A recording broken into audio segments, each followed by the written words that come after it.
Friends, good afternoon. मैं सुरेंद्र कुमार काला unique study point में आप सभी का स्वागत करता हूं और आप हमारे चैनल के साथ बने हुए उसके लिए आप सभी को धन्यवाद।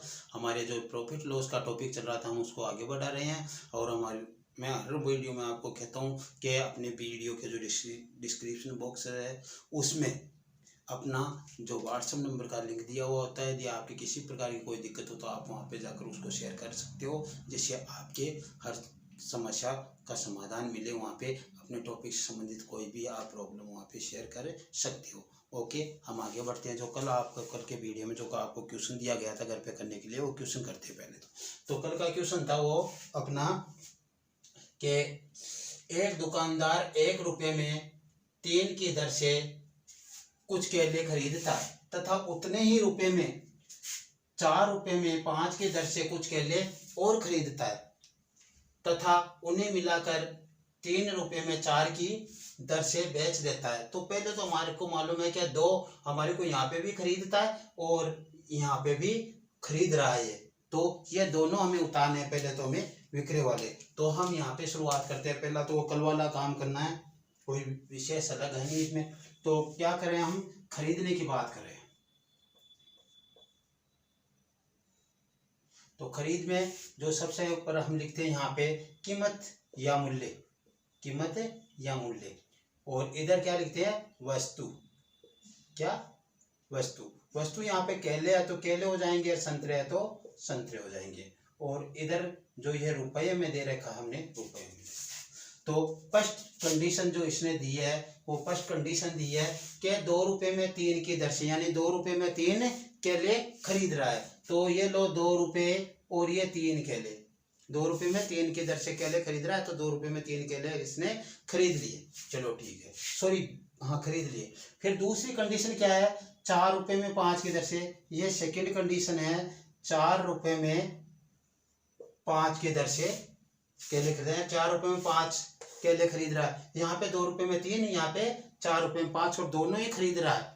और हमने कल बात की थी, कल यहाँ पे हमारे लिखा हुआ था उतने ही संतरे, लेकिन आज यहाँ पे लिखा हुआ है उतने ही रुपए में।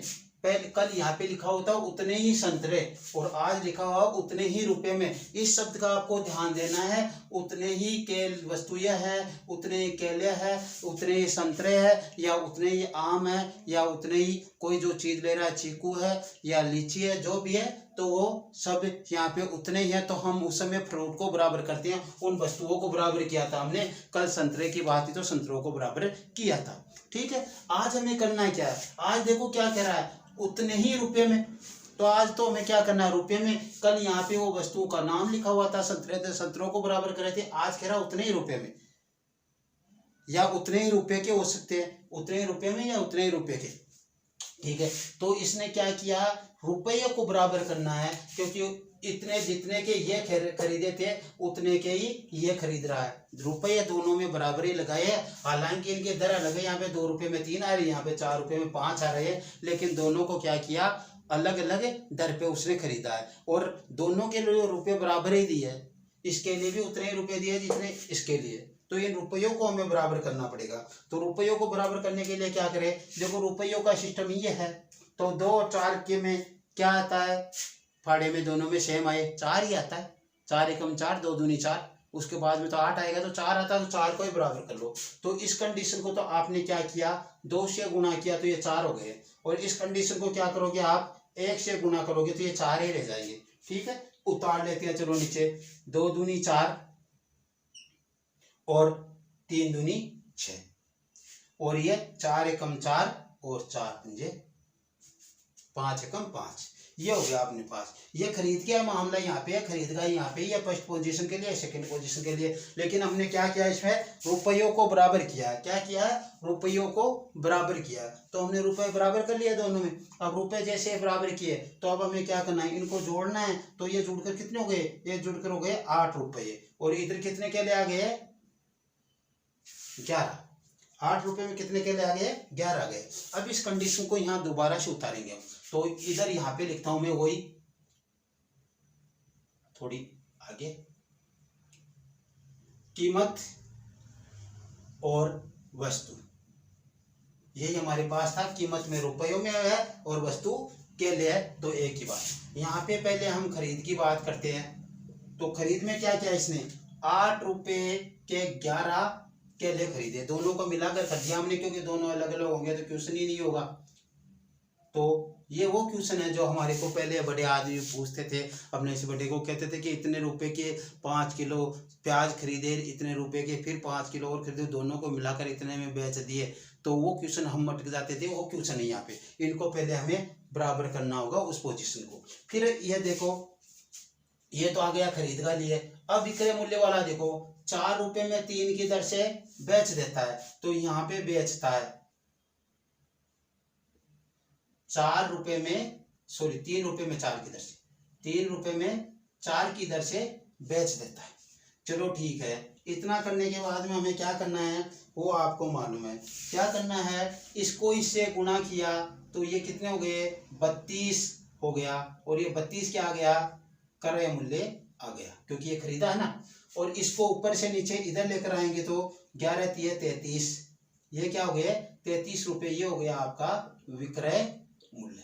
ठीक है, क्या हुआ देखो अपने पास क्या प्राप्त हुआ रहा है। देखो मैं यहाँ पे दोबारा से उतार लेता हूँ, क्रय मूल्य और विक्रय मूल्य को यहाँ पे आपको उतार कर बता देता हूँ। क्रय मूल्य है 32 रुपये और विक्रय मूल्य है 33 रुपये। क्रय मूल्य 32 रुपये, विक्रय मूल्य 33 रुपये, यही है ना। अब देखो इसके बाद में हमें क्या करना है, इन दोनों का अंतर देखना है। तो दोनों का अंतर कितना है, आप देखो, देखिए दोनों का अंतर है, दोनों में 1 का अंतर है। पहले तो ये देखो, दोनों में क्या है, 1 का अंतर है, और 1 का अंतर है तो कौन सा है, विक्रय मूल्य अधिक है। विक्रय मूल्य अधिक है, इसका मतलब लाभ हुआ है। विक्रय मूल्य क्रय मूल्य से अधिक होता है तो लाभ होता है। तो यहाँ पे आपको निकालना है क्या, लाभ प्रतिशत, क्योंकि उसने हानियां लाभ प्रतिशत होता है तो लाभ हो रहा है, तो लाभ प्रतिशत हम निकालेंगे। अब देखो क्या आया हमारे पास, लाभ 1 रुपया कितने पर, क्रय मूल्य 32 रुपये पर, और गुणा 100, गुणा क्या हो गया 100। इसको काटेंगे तो आपके पास क्या प्राप्त होगा, इसको 4 से काटने पर 4 चौक 16 और ये 25, क्या हो गया 25/4%, यानी 6 सही 1/4% लाभ हो गया। क्या हो गया, 6 से 1/4% लाभ हो गया। क्वेश्चन सेम वैसा का वैसा ही था, कल वाला था, लेकिन कल वालों में यहाँ पे कह रहा था उतने ही संतरे या उतने ही केले, यानी वस्तुओं को बराबर कह रहा था। आज कह रहा उतने ही रुपये में। तो इस पे ध्यान देना है, ये भाषा शैली है, इस भाषा शैली पर ध्यान देने से अपना क्वेश्चन सही होगा। आपने यदि वस्तुओं को बराबर करके किया तो उस समय वो सही नहीं होगा, ये ध्यान रखना। तो इसमें यह करना था हमारे को। एक क्वेश्चन ऐसा और कर लेते हैं जल्दी से। देखो क्या करते हैं, एक क्वेश्चन और करने के लिए देखो बढ़ते आगे। इसमें पहले तो इसकी यहाँ से सफाई कर लेते हैं, इसकी यहाँ से कर लेते हैं, इसकी यहाँ से, और फिर इसकी यहाँ से कर लेते हैं, ये सफाई कर लेते हैं। ओके, 1 मिनट, हमने सबको अब देखो इनमें रख देते हैं हम अपने अनुसार। क्या किया हमने, जैसे मान लो हमने यहाँ पे रख दिया कि एक दुकानदार क्या कर रहा है, एक दुकानदार 3 रुपए में 4 की दर से कुछ केले खरीदता है, तथा उतने ही रुपए में क्या करता हो, 4 रुपए में 5 की दर से कुछ केले और खरीदता है। कितने में, उतने ही रुपए में 4 रुपए में 5 की दर से कुछ केले और खरीदता है, तथा उन्हें मिलाकर 5 रुपए में 6 की दर से बेच देता है। उन्हें मिलाकर क्या करता है, 5 रुपए में 6 की दर से बेच देता है। तो यह हमारे को अब आगे याद करना है, लाभ या हानि प्रतिशत इसमें मैटर में हमारे को क्या मामले में क्या प्राप्त हुआ। तो सबसे पहले वही हम यहाँ पे लिखते हैं खरीद वाला। खरीद वाले हमारे पास 2 स्थितियां हैं, तो खरीदा उसकी 2 स्थितियां, तो उनको उतारते फिर। तो 3 में 4 केले खरीद रहा 3 रुपए में, और दूसरी स्थिति में खरीदा 4 रुपए में 5। यह फर्स्ट स्थिति हो गई और ये सेकंड स्थिति हो गई, दोनों ही खरीदने की स्थिति है। अब हमें क्या करना है, अब हमें करना है, जो देखो यहाँ पे ये कह रहा है कि उतने ही रुपए में, क्या है, उतने ही रुपए में, तो उतने ही रुपए में इसका मतलब रुपयों को बराबर करना है कीमत को। जितने में ये खरीदे हैं उतने ही रुपए के ये खरीदे हैं, यानी ये और ये दोनों रुपए बराबर है। तो 3 और 4 के फाड़े में कौन सी संख्या बराबर आती है? 12, क्योंकि दोनों अभाज्य संख्या है, दोनों का गुणनफल ही बराबर आ जाएगा।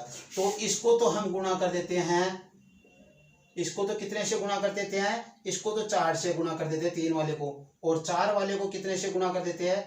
3 से गुणा कर देते हैं। ऐसा हमने इसको गुणा किया, और गुणा किया तो हमारे पास क्या प्राप्त हुआ? देखो इसको गुणा करेंगे तो क्या प्राप्त होगा? देखो 3 चौक 12, 3 को 4 से गुणा करने पर 12, और 4 को 4 से गुणा करने पर 16 प्राप्त हो गए। इसको गुणा करेंगे तो 3 चौक 12, यानी वही 12, और 3 पंजे 15, ये हमारे पास प्राप्त हो गई है। अब इनका क्या करें? टोटल करेंगे, यानी इधर तो हो गए 24 रुपये, और इधर कितने हो गए? 31 केले। 24 रुपये में 31 केले खरीद रहा है। अब हम यहाँ पे अलग से कंडीशन ऐसी ही बनाएंगे, यानी कीमत और इधर वस्तु, कीमत और वस्तु दोनों हमने रखा। तो इसकी खरीद, जो खरीद रहा है, खरीद क्या है? 24 में 31 केले खरीद रहा है 24 रुपये में, और बेच क्या रहा है? 5 रुपये में 6 केले बेच रहा है। तो ये लोग 5 रुपये में 6 केले बेच रहा है, और ये बेचने की बात है, यहाँ पे बेचा है। ठीक है, अब आगे हम बढ़ते तो क्या करना है इसमें? इसको क्रॉस मल्टीप्लाई करेंगे, तो इसको 24 को 6 से गुणा करने पर 144, ये कितने आ गए हैं? 144, ये हो गया आपका क्रय मूल्य। और इसको 31 को 5 से गुणा करने पर 155, ये क्या हो गया? विक्रय मूल्य। इसको इससे गुणा किया, इसको इसके गुणा किया, इसको ऊपर लेकर जाएंगे तो यहाँ पे रख देंगे मान, इसको ऊपर वाला क्रय मूल्य है, नीचे वाला विक्रय मूल्य है। ये देखो इधर जा रहा है ये खरीद के पास, ये जा रहा है इधर बेचा के पास, तो विक्रय मूल्य। तो यहाँ पे हम रखते हैं क्रय मूल्य और विक्रय मूल्य। क्रय मूल्य और विक्रय मूल्य, क्रय मूल्य 144 रुपए है, और विक्रय मूल्य आपका 155 रुपए है। ठीक है, अब इसको देखो क्या करें हम, इनमें अंतर कितने का? क्रय मूल्य और विक्रय मूल्य में, क्रय मूल्य और विक्रय मूल्य में 11 का अंतर है। 11 का है ना, 11 रुपए का अंतर है। और ज्यादा कौन सा है? विक्रय मूल्य। विक्रय मूल्य ज्यादा होता है किसी भी केस में, तो हमें क्या होती है? लाभ होती है। विक्रय मूल्य ज्यादा होने पर क्या होता है? हमें लाभ होता है। तो इस केस में हमें क्या हो रहा है? लाभ हो रहा है। तो हम क्या ज्ञात करेंगे? लाभ प्रतिशत ज्ञात करेंगे। तो ये लो लाभ प्रतिशत, तो क्या हो जाएगा? 11 रुपए का लाभ हुआ, कितने पर? विक्रय मूल्य, क्रय मूल्य 144 पर। लाभ प्रतिशत हमेशा किस पे निकालते? क्रय मूल्य पर। तो 11 रुपए का लाभ हुआ कितने पर? 144 पर। अब ये कटते हैं तो काट लो, नहीं कटते तो ऐसा का ऐसा रख लो। कट रहेगा, इसको 7 2, और इसको काटने पर 50, इसको फिर काट लो, 36 दूना 72, और इसको काटने पर 25। अब आगे कट नहीं रहे हैं, नहीं कट रहे हैं तो इसको यहाँ पे रखो। 11 को 25 से गुणा करने पर 25 एकम 25, और 25 एकम 25 75, 275, और बट्टा 36। इसमें इसका भाग दे लो, 36 का 275 में भाग दोगे तो 36 की 216, और 244 तक ही जाएगा, फिर तो 80 हो जाएंगे। तो 36 संता 200, 36 अंटा 244 कर लो। देखो 36 को 8 48, और 24, और 4 कितनी बार दे रहे हैं? 6 बार, 7 बार, 7 बार जाएगा। 7 बार जाएगा तो 7 बार में कितने? 6 7 42, और 21, और 4 252 हो गए। क्यों? 7 से इसे गुणा करेंगे, 6 7 42, और 21 और 4 52 हो गए। तो कितने बच गए? 23 बच गए। तो 23 सही 7 सही 23 बटा 36% क्या हो गया? लाभ हो गया। 7 सही 23 बटा 36% का लाभ हो गया। इस प्रकार से हमें ये क्वेश्चन करने हैं। तो वे उतने ही केले या उतनी ही वस्तु यह है, वैसे 2 क्वेश्चन कर लिए, उतने ही हमारे पास ये थे, रुपये में खरीदा तो वो भी हमने कर लिया। ये 2 क्वेश्चन ऐसे हो गए। अब आप ऐसे कर लोगे, कोई भी दिक्कत हो तो आप डिस्क्रिप्शन बॉक्स में जाकर वहाँ पे आप अपनी कंप्लेंट डाल देना, जिससे आपकी यह समस्या का समाधान होगा। ठीक है, ओके। अब चलो हम आगे बढ़ते हैं नए। अब हमारे टॉपिक इसी का है, लेकिन उसको समझो आप।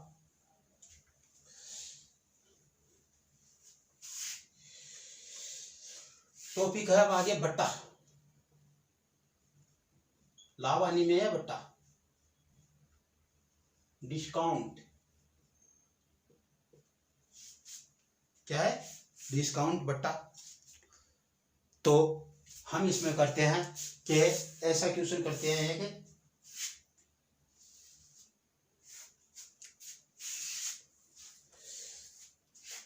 क्वेश्चन है कि 2 क्रमागत बट्टे। इसको क्वेश्चन से समझने में ज्यादा समझ में आएगा अच्छी तरह। तो 2 क्रमागत बट्टा 20% व 10%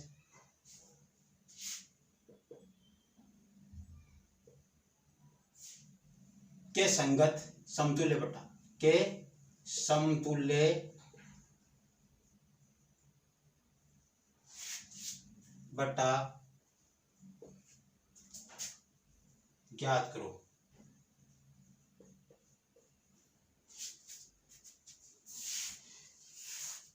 क्या करना है कि 2 क्रमागत बट्टा है, कौन कौन से 20% दिया गया और 10% दिया गया, उसके समतुल्य बट्टा हमें ज्ञात करना है। ठीक है, यानी बट्टा किस पे दिया जाता है ये सोचो पहले। तो बट्टा हमें उस चीज पर दिया जाता है जिस पर व्यापारी या दुकानदार क्या करता है, उसको उसके ऊपर अंकित किया हुआ रखता है अपनी वस्तु पर, उस पर बट्टा देता है। यानी बट्टा हमें किस पे मिलता है? अंकित मूल्य पर। बट्टा किस पे दिया जाता है? अंकित मूल्य पर। यानी ये अंकित मूल्य पर बट्टा देगा और इसके समतुल्य बट्टा हमें ज्ञात करना है कि इसके बराबर का बट्टा क्या होगा। तो देखो, माना अंकित मूल्य क्या है? 100 रुपये। माना अंकित मूल्य क्या है? 100 रुपये। तो अंकित मूल्य क्या है, एक बार समझ लो इसको। क्या है अंकित मूल्य? 100 रुपये। अंकित मूल्य कितने? 100 रुपये। अब इस पे बट्टा दे रहे हैं, जो क्रमागत बट्टे हैं। तो देखो क्या है, हमने यहाँ पे अंकित मूल्य को उतारा और क्या किया, पहला बट्टा देंगे 100 माइनस 20/100, ये पहला बट्टा दे दिया। और इसके साथ में क्रम में आप देते जाओ 100 माइनस 10/100। ठीक है, तो देखो आपने क्या किया, आपने किया, देखो इसको समझो इस तरीके से। अंकित मूल्य 100 रुपये है, जो इस पे पहला बट्टा तो क्या दिया 20%, और जो मूल्य आया उस पे 10% बट्टा और दे दिया। इसका या 20% का निकाल कर 20% बट्टा देकर फिर बाद में ये दोगे तो अलग अलग करोगे तो भी वही बात है, ऐसे करोगे तो भी आप एक ही बात है। हमें उसका समतुल्य बट्टा ज्ञात करना है। तो समतुल्य बट्टे के लिए क्या हो जाएगा, देखो आगे की प्रोसेस में 100 गुणा ये हो गए, 100 में से 20 गए तो 80/100 गुणा 100 में से 90 10 गए तो 90/100। ये हमारे पास क्या आ गए, मान आ गए। चलो ठीक है, अब जो कटता है उसको काट लो। देखो 2 0 से 2 0, 1 0 से 1 0, 1 0 से 1 0, क्या आ गया 8 गुणा 9 यानी 72। क्या आ गया, 72 आ गया। यह हमारे पास 72 आया है। ये क्या आया है, विक्रय मूल्य आया है। किस पे, अंकित मूल्य पर जब भी हम बट्टा देते तो क्या प्राप्त होता है हमारे को, विक्रय मूल्य। अंकित मूल्य पर बट्टा देने के बाद जो प्राप्त होता है वो क्या होता है, विक्रय मूल्य प्राप्त होता है। यहाँ पे अभी क्रय मूल्य का कोई जिक्र नहीं है। ये देखो बट्टे में केवल अंकित मूल्य और विक्रय मूल्य होता है। क्योंकि आप एक सपोज करो, मेरे पास आप दुकान पर कोई चीज़ खरीदने के लिए आ रहे हो और मैंने अपनी वस्तु पर 20% बढ़ाकर लिखा हुआ है और उस पर मैं आपको 10% का भट्टा दे देता हूँ, खुद 8% बचा लेता हूँ। मैंने आपको ये तो नहीं बताया ना आपका क्रय मूल्य कितना है, मैं कितने में खरीद के लाया था क्रय मूल्य, वो तो मैंने नहीं बताया ना आपको, वो मैं बताऊंगा भी नहीं। क्योंकि वो मैं आपको बताऊंगा कि मेरी वो वस्तु 100 रुपये में आई हुई है और मैंने इस पर 8 रुपये फिर भी कमा लिया, आपको 10% देकर 20% बढ़ा के लिखा हो, तो आप मेरे को 108 थोड़े देकर जाओगे, नहीं देकर जाओगे। आप ऐसे कहोगे आप 2 रुपये बचा लो या 1 रुपया ही बचा लो, या हो सकता है 100 में ले जाओगे, ज़्यादा नहीं जी। तो घाटा तो खाना चाहेगा नहीं दुकानदार, इसलिए दुकानदार क्रय मूल्य कभी हमारे को बताएगा ये गाय नहीं है अपना क्रय मूल्य, वो अंकित मूल्य को ही अपना क्रय मूल्य बताता है, जबकि उसमें बढ़ाकर लिखता हो। तो यहाँ पे जो बढ़ाकर लिखा हुआ होता है उसके बारे में वो अंकित मूल्य है, और अंकित मूल्य पर हम क्या देते हैं, बट्टा देते हैं, और बट्टा देने के बाद हमारे को क्या प्राप्त होता है, क्रय मूल्य प्राप्त होता है। तो ये बट्टा देने के बाद हमारे को विक्रय मूल्य प्राप्त होता है। क्रय मूल्य का यहाँ पे कोई जिक्र नहीं होता, क्रय मूल्य यहाँ पर दूर दूर तक हमारे साथ में नहीं है अभी, ठीक है। तो ये हमारे को क्या प्राप्त हुआ, अंकित मूल्य 100 लेकर चले और ये हमारे को क्या प्राप्त हो गया, विक्रय मूल्य प्राप्त हो गया भैया। यानी 100 की वस्तु को हमने कितने में बेचा, 72 रुपये में। तो 100 का 72% ही होता है, 100 का 72 रुपया 72% ही होगा, ठीक है। तो ये 72% हो गया एक तरीके से देखा जाए। तो छूट कितनी दी, समतुल्य बट्टे की बात की उसने, तो हम यहाँ पे लिखते हैं समतुल्य बट्टा, और समतुल्य बट्टा क्या हो जाएगा, 100% था अंकित मूल्य। हमारे लिए तो जो उसका अंकित मूल्य वही है, वही उसका क्रय मूल्य है, हम तो ऐसा सोचते हैं। तो वो 100% था और 100 में से हमने कितना घटा दिया, 72 घटा दिया। 100 में से कितना घटा दिया, 72 घटा दिया। तो आपके पास मान कितना प्राप्त हुआ, 100 में से 72 घटाने पर आपके पास मान प्राप्त हुआ, वो देखो 28%। तो जो दुकानदार ने हमें 20% और 10% का बट्टा दिया है, उसका समतुल्य बट्टा यदि आप एक 28% ही दे दोगे तो आपका मान हो जाएगा जो यहाँ पे आया है। कैसे आएगा, 100 रुपये अंकित मूल्य है और उस पर बट्टा कितना दिया, -28%, यानी 100 का 28% कितना हो गया, 28, और ये घटेगा 100 में से तो कितना गया, 72 रुपये। तो इससे भी हो जाएगा क्योंकि ये उसके समतुल्य बट्टा है। इन दोनों के समतुल्य बट्टा 28% है, 20% और जो 10% दिया जाता है उसके समतुल्य बट्टा क्या है, 28% है। तो इसका समतुल्य बट्टा है। तो समतुल्य बट्टा हमारे को पूछा था, वो हम इस तरीके से ज्ञात कर लेते हैं। कितना आया हमारे पास, 28%। यानी यहाँ पे जो मान आता है उसको 100 में से घटाने पर हमारे को समतुल्य बट्टा प्राप्त होगा। मेरा कहने का मतलब है यहाँ पे जो 72 आया है, कई क्या करता हूँ वहाँ पे 72 लिखा हुआ होता है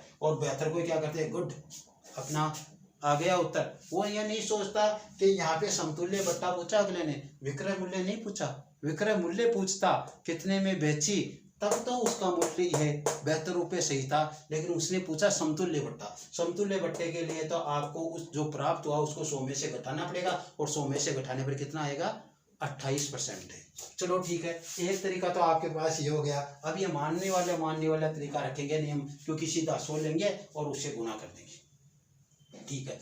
अब अपन भिन्न वाला तरीका अपनाते हैं, देखिए वो कितना सक्सेस होता है। यहाँ पे भिन्न वाला तरीका क्या है अपने पास, देखो अपने पास 20% क्या है, 20% है। तो 20% है तो 20% लो भैया, ये लो 20% बराबर 1/5। 20% का भिन्न क्या होता है, 1/5 होता है 20% की भिन्न। 20% की भिन्न कितनी हो जाती है, 1/5 होती है, और 1/5 होती है। और बट्टे का मतलब क्या है, एक तरह से आप ऐसे मान लो आपको हानि हो रही है, क्योंकि जितना लिखा हुआ था उस पर कम करके देता है बट्टा, घटाता है तो उसमें से, तो व्यापारी के लिए एक तरीके से वो हानि है। तो हानि के लिए हम क्या करते हैं, ये हमारा क्या क्रय मूल्य मानते हैं। यहाँ पे अंकित मूल्य है जो क्रय मूल्य के समान व्यवहार कर रहा है अपने लिए, उसके लिए उसको तो मालूम है अपना क्रय मूल्य क्या है, लेकिन अपने लिए। तो यहाँ पे देखो इसमें से एक घटाएं 5 में से 1 घटाए तो कितने आ गए 4, यानी ये कुल मिलाकर भिन्न कितनी हो गई 20 का, जो हम इस केस में देखें तो 4/5 हो गया। 20 की क्या आ गई 4/5 हो गया। 20 की हकीकत भी नहीं यही होती है, लेकिन हम इस केस में देखा जाए तो क्या हो गई 4/5 हो गई। ठीक, अब देखो दूसरा हमारे को दिया गया 10%। 10% का क्या होता है 1/10। 10 में से 1 घटा तो कितना हो गया 9, यानी ये हो गया 9/10। ये मान हमने प्राप्त कर लिए। और ये मान जैसे अपने दिमाग में क्या है 20 का क्या होता है 1/5, तो 4/5 कर लो। यहाँ पे हमने क्या रखा 100 रखा और उसको 4/5 से गुना कर दिया, और यहाँ पे 9/10 से गुना कर दिया। बस इतना हमारे को करना था, अपना काम पूरा। 1 शून्य से 1 शून्य काटो, 5 दूनी 10 करो, 2 चौक 8, 8 9 72। ये अपने क्या आया विक्रय मूल्य है। अंकित मूल्य पर बट्टा देने पर विक्रय मूल्य आता है। मैं बार बार आपको ये कह रहा हूँ, ध्यान देना है, यहाँ पे ही चूक करते हैं। तो ये अपने 72 पर आ गया। अब इसको हम क्या करेंगे 100 में से 72 को घटाएंगे तो समतुल्य बट्टा 28% आ जाएगा। तो आप चाहे भिन्नों से करो और चाहे वैसे डायरेक्ट करो, कोई फर्क पड़ने वाला नहीं है। आपके उत्तर वो आने हैं जो आने वाले थे। तो ये अपने पास ये हो गया ऐसे। समझा? देखो एक बार मैं आपको इसकी थोड़ी समरी समझाता हूँ। क्या है समरी, देखो इस तरीके से समझो आप इसको। मैंने जो क्लास शुरू की थी पहले अपने उसी में बताया था। क्या देखो सबसे पहला होता है अपने पास कार्य मूल्य। सोचना इसमें क्या है कार्य मूल्य। उसके बाद में यहाँ पे आता है अंकित मूल्य, और उसके बाद में यहाँ पे आता है विक्रय मूल्य, और उसके बाद में भी हम भेंट दे देते हैं। भेंट देकर जो कर देकर अगला वो कहता है इस पे एक्साइज ड्यूटीज कई जोड़कर वो लेता है, तो उसे भी हम विक्रय मूल्य बोलते हैं। वो क्या होता है भेंट सहित विक्रय मूल्य। तो ये भी विक्रय मूल्य, ये भी विक्रय मूल्य, ये अपने यहाँ पे हम काम में नहीं ले रहे भी, इसलिए यहाँ तक कि आप बोल रहे। अब देखो क्या किया, अंकित मूल्य पर हमने क्या किया कुछ बढ़ाकर अंकित किया। इस पे क्या किया कुछ बढ़ाकर अंकित किया। मान लो क्रय मूल्य क्या था हमारा 100 रुपये था, और इस पे हमने क्या कर दिया 20% बढ़ाकर अंकित कर दिया। तो ये 100 था, 20% बढ़ाकर हमने क्या कर दिया 120 अंकित कर दिया। ऐसा ही हुआ। फिर क्या किया अंकित मूल्य है, अंकित मूल्य पर अगला छूट दे रहा है। ये कह रहा मैं 10% की छूट दे रहा हूँ, तो 10% की इस पे छूट देगा। 120 पर 10% की छूट, तो 120 का 10% कितना हो जाएगा 12। 120 का 10% कितना 12 है, तो ये 10% की छूट दे रहा है। लेकिन 120 का 10% 12 होता है, और विक्रय मूल्य कितना आ गया 8, 108 आ गया। ये 12 इसमें से घटे तो इस प्रकार से। और ये क्या आया विक्रय मूल्य है। अब इसमें दुकानदार कहता है अपनी तरफ से हमारे के GST वो लगती है, तो उसको जोड़कर आगे लिखते हैं, वो भी विक्रय मूल्य आता है, लेकिन अपने यहाँ तक ही काम ले रहे हैं। ठीक है, तो ये 108 रुपये। इस पे भी अगला ऐसा कहता कि मैं तो 10% क्या ले रहा हूँ बैट ले रहा हूँ। क्या ले रहा हूँ 10% बैट ले रहा हूँ। तो 108 का 10% कितना हो जाएगा 10% 10.8 हो जाएगा। तो ये हो गया 10.8। इसको इसमें जोड़ेंगे तो कितना हो जाएगा 110 118.8। यहाँ तक पहुँच जाएंगे हम। ये भी क्या है विक्रय मूल्य ही है। लेकिन आप यहाँ पे ध्यान दो, मैं समझाना चाह रहा हूँ कि अंकित मूल्य पर ही हमेशा बट्टा दिया जाता है, और अंकित मूल्य पर बट्टा देते ही हमें विक्रय मूल्य प्राप्त होता है। इसलिए आप ये नहीं सोचना ये क्रय मूल्य तारी है, अंकित मूल्य होता हो। ठीक है, तो अंकित मूल्य पर बट्टा देने पर क्या होता है हमारे को विक्रय मूल्य प्राप्त होता है, और अंकित मूल्य पर ही बट्टा दिया जाता है सदैव। लाभ हमेशा क्रय मूल्य पर होता है, लाभ हानि ये भी मैंने आपको पहले बताया, लाभ हानि हमेशा क्रय मूल्य पर होता है। यहाँ पे हम कह रहे हैं 8 रुपये का लाभ हुआ, किस पे क्रय मूल्य पर हुआ 100 रुपये पर। इस पे नहीं हुआ, इस पे होता तो यहाँ हानि हो जाती है अंकित मूल्य को हम देखते तो। लेकिन यहाँ पे देखो 8 रुपये का लाभ किस पे हुआ 100 रुपये पर हुआ। ऐसा है, तो लाभ हमेशा क्रय मूल्य पर होता है, लाभ हो या हानि, और जो बट्टा दिया जाता है वो अंकित मूल्य पर दिया जाता है। चलो हमें 1-2 क्वेश्चन ऐसे और करते हैं। अब हम करते हैं कि 2 क्रमागत बटे 10% और 10%। भ्रमित करने के लिए वो कह रहा है कि हमने 10% के 2 बट्टे दिए हैं, तो क्या करना है इसका हमें जो समतुल्य भट्टा है वो ज्ञात करना है। अंकित मूल्य 100 रुपये है भैया, अंकित मूल्य क्या है 100 रुपये है, और उसका 10% 100 में से 10 गया तो 90/100 डायरेक्ट रखो, 100 में से 10 गया तो 90/100 डायरेक्ट रखो, 2 जीरो से 2 जीरो काट दो, और 1 जीरो से 1 जीरो, 1 जीरो से 1 जीरो, 9 9 81, 81 क्या गया आपका विक्रय मूल्य आ गया। 81 क्या है विक्रय मूल्य है, और 100 क्या था अंकित मूल्य था, तो विक्रय मूल्य आ गया। और विक्रय मूल्य में से अंकित मूल्य को घटाओगे तो हमारे को समतुल्य जो छूट दी है वो ज्ञात हो जाएगा। लेकिन यहाँ पे हमने अंकित मूल्य 100 रुपये मानकर चले, तो ये 81% ही हो गया 100 का, और हम जो घटाएंगे वो भी परसेंटेज में आ जाएगा, इसलिए वो समतुल्य भट्टा हम परसेंटेज में लिख देते हैं। तो 100 माइनस 81 लिखेंगे, और जो आपका 19% है वो समतुल्य भट्टा है। क्या है समतुल्य भट्टा, किसका है समतुल्य भट्टा 19%, 10% और 10%, एक बार 10% हमने छूट दी, फिर एक दो पहले आपने दुकानदार आते ग्राहक को कहा कि मैं 10% की छूट दे रहा हूँ, फिर आपने छूट देकर उसको बताया मेरे इतने रुपए हो गए, उसने कहा नहीं नहीं नहीं ऐसा काम नहीं चलेगा, आप और कम करो, तो उसने कहा चलो 10% की और छूट दे देता हूँ, तो इस प्रकार उसने 2 छूट दे दी 10% की, तो उसके समतुल्य भट्टा क्या हो गया 19% हो गया, समतुल्य भट्टा क्या हो गया 19% हो गया। इस प्रकार से हमें क्वेश्चन करना है। चलो हम आगे एक क्वेश्चन और करते हैं ऐसा ही।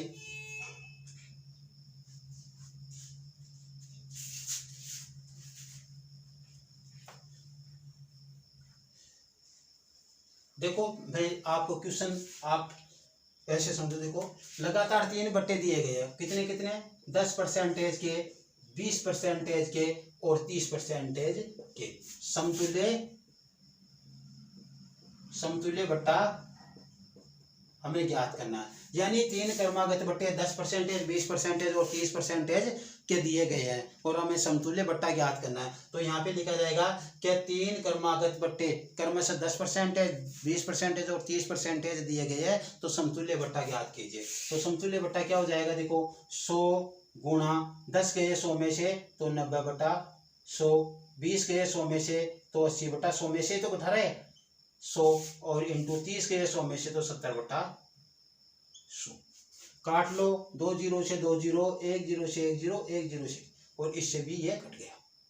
ठीक है, अब देखो आपकी यहाँ पे यदि ये कट रहा पूरा नीचे वाला तो काटो, वरना नहीं, इसको ऐसे 10 का 10 रख लो, इनको गुणा कर लो आप, 9 8 72 गुणा 7/10 कर लो, इस प्रकार से आपने इसको कर लिया। अब देखो इसको गुणा करने पर क्या आया, 7 दूनी 14, 49 और 1 50/10, यानी हमारे पास जो प्राप्त हुआ वो 50.4, 504/10 है, तो 50.4 हो गया। ये क्या है अपने पास, ये अपने पास विक्रय मूल्य है, अंकित मूल्य पर बट्टा देते तो विक्रय मूल्य प्राप्त होता है, लेकिन ये 100 के लिए क्या 50.4% भी है, जो विक्रय मूल्य वो 100 के लिए ही है, तो 50.4% भी हो गया। और जैसे ही हम समतुल्य भट्टे की बात करते हैं, समतुल्य भट्टा, तो समतुल्य भट्टा क्या हो जाएगा, 100 में से आपका 50.4 घट जाएगा, तो क्या हो जाएगा 49.6%, 49.6% समतुल्य भट्टा हो गया। इस प्रकार से आपको ये क्वेश्चन करना था, तो मेरे हिसाब से आप ऐसे क्वेश्चन कर लोगे, कोई दिक्कत आपको नहीं होगी मेरे ख्याल से।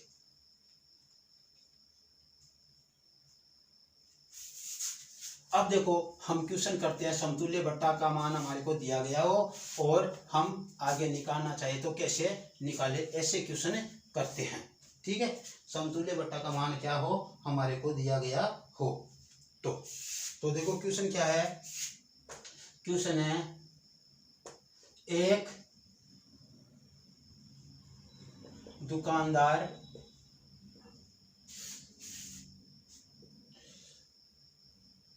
दो क्रमागत भट्टा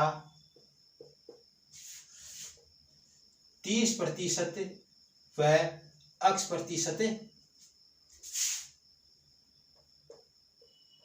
देता है, जिनके समतुल्य बट्टा मान लो 58% है, तो अक्स का मान ज्ञात करो। तो अक्स का मान ज्ञात करो। क्या कह रहा है कि एक दुकानदार जो क्रमागत बट्टा कितना 30% और अक्स प्रतिशत देता है, तो उनके समतुल्य बट्टा 58% है। यदि उनके समतुल्य बट्टा क्या है देता है, जिनके समतुल्य बट्टा 58% है, तो क्या ज्ञात करना हमारे को ज्ञात करना है इसका 30 जो अक्स का मान है उसका मान ज्ञात करना है। तो देखो क्या करना है, हमारे को प्रोसेस वही करनी है। क्या करनी है, 100 गुणा 100 में से 30 गए तो 70/100। देखो हमने शुरू की स्टेज क्या की थी, 100 माइनस 30 ऐसा ही किया था ना। और दूसरे में क्या किया था, 100 माइनस अक्स, तो अक्स कर दो बट्टा 100 बराबर क्या हो गया, हमें 58 दिया गया। तो 58 तो समतुल्य बट्टा था, ये तो विक्रय मूल्य आएगा, इसको घटाएंगे तो विक्रय मूल्य आएगा। 58 तो क्या है, समतुल्य बट्टा है। 58 क्या है, समतुल्य बट्टा है, और हम इससे करेंगे तो विक्रय मूल्य आएगा। तो विक्रय मूल्य कैसे आए, यदि अंकित मूल्य में से हम उसको घटा रहे हैं विक्रय मूल्य को, तो हमारे पास बट्टा आ रहा है। तो यदि जो समतुल्य बट्टा दिया गया उसमें से यदि हम उस बट्टे को घटा दे 100 अंकित मूल्य में से, तो भी हमारे पास क्या आएगा, विक्रय मूल्य आएगा। तो ये देखो 100 क्या था अंकित मूल्य, यहाँ पे विक्रय मूल्य दिया गया आपको, ये दिया गया समतुल्य बट्टा, तो समतुल्य बट्टा 100 में से घटा दो। ऐसा ही क्या था, क्योंकि यहाँ पे जो मान आता है उसको हम क्या कर रहे हैं, 100 में से घटा रहे थे, तभी तो हमारे को प्राप्त हो रहा था। तो यहाँ पे जो समतुल्य बट्टा उसको भी घटा दो। क्यों, क्योंकि यहाँ पे जो मान आ रहा था हमारे को विक्रय मूल्य आ रहा था, और विक्रय मूल्य को हम अंकित मूल्य में से घटाकर उसको समतुल्य बट्टा बता रहे थे, यही तो था। तो विक्रय मूल्य में से अंकित मूल्य घटने पर समतुल्य बट्टा आ रहा था। देखो विक्रय मूल्य बराबर अंकित मूल्य माइनस बट्टा, यही तो केस है।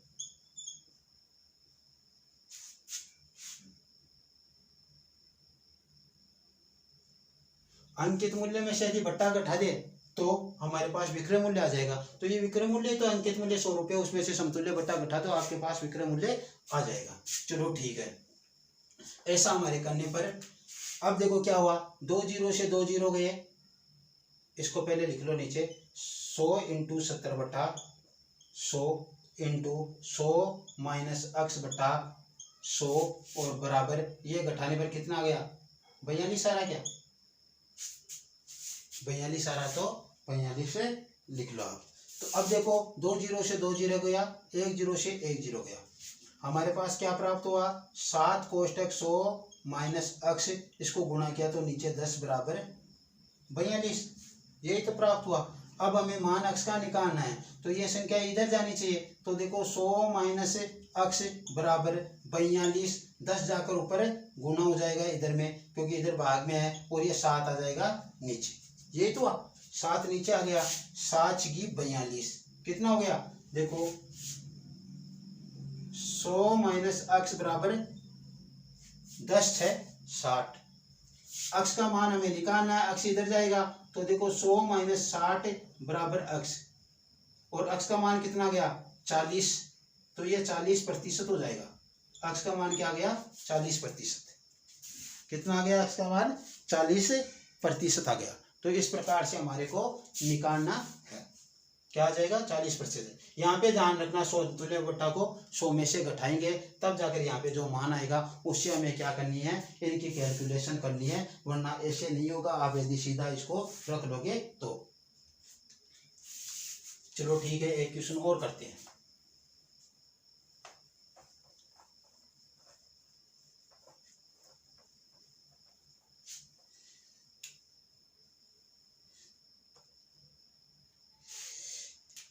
यहाँ पे कह दिया गया 10% व अक्स परसेंटेज बट्टा देने पर समतुल्य बट्टा 37% होता है, तो हमें अक्स का मान ज्ञात करना है। क्या ज्ञात करना है, दूसरे बट्टे का मान ज्ञात करना है। यहाँ पे क्वेश्चन ऐसा भी आ सकता है कि एक दुकानदार दो क्रमागत बट्टे देता है, जिनमें से एक बट्टा 10% है तथा उनके समतुल्य बट्टा 37% है, तो दूसरा बट्टा ज्ञात कीजिए। या दूसरा बट्टा 10% है, उनके समतुल्य बट्टा 37% है, तो पहला बट्टा ज्ञात कीजिए। एक ही बात है, दोनों में कोई दिक्कत नहीं। ठीक है, मैंने यहाँ पे अक्ष दे दिया, बाकी वो भाषा भी बना सकता है इसे, तो आप वहाँ पे अक्ष मान लेना।